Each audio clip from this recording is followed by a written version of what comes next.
ایک کسان اپنے مالے کے کھیت میں کام کرتے کرتے سوچنے لگا، کاش کہ میں مالدار ہوتا تو میں زمین خرید لیتا جس میں کھیتی کرتا۔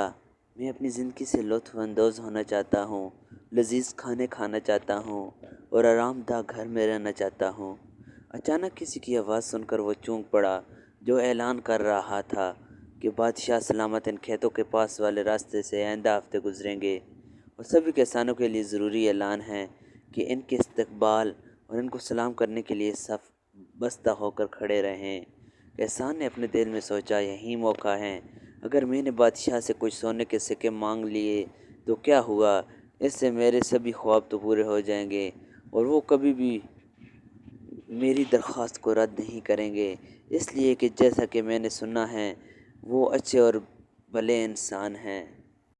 اسی طرح کسان ہفتہ بھر خواب بنتا رہا۔ آخر کار وہ دن یہیں آن پہنچا۔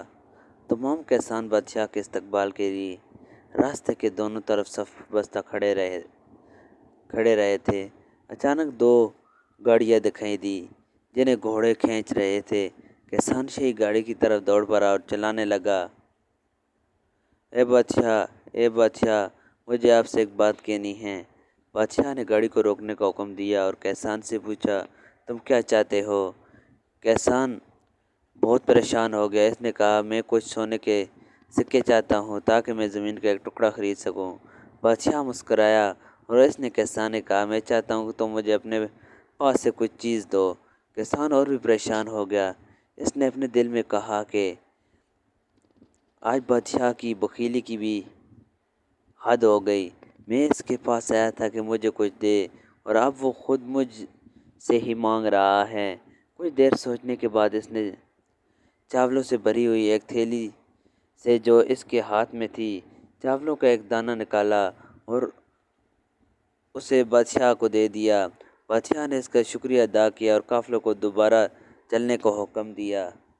نامراد ہو کر کسان کبیدہ خاطر اپنے گھر واپس لوٹ آیا اور اپنی بیوی کو چاولوں کی تھیلی دی کہ اسے پکا دیں۔ اچانک اس کی بیوی چلائی کہ مجھے چاولوں کے بیچ اصلی سونے کے چاول کا ایک دانہ ملا ہے۔ اب کسان انتہائی تکلیف سے چیخ پڑا، کاش کہ میں نے بادشاہ کو سارے چاول دے دیے۔ یہی مثال دنیا اور آخرت کی ہے۔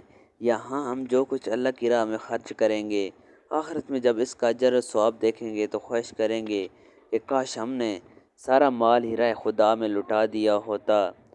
سب دوستو ایک بار درود شریف پڑھ لیں۔ ایک بار درود شریف پڑھنے سے اللہ تعالیٰ 10 مرتبہ رحمت نازل فرماتے ہیں۔ دوستو اس چینل کو سبسکرائب کریں، ویڈیو اچھی لگے تو اس کو لائک کریں اور دوستوں کے ساتھ ضرور شیئر کریں۔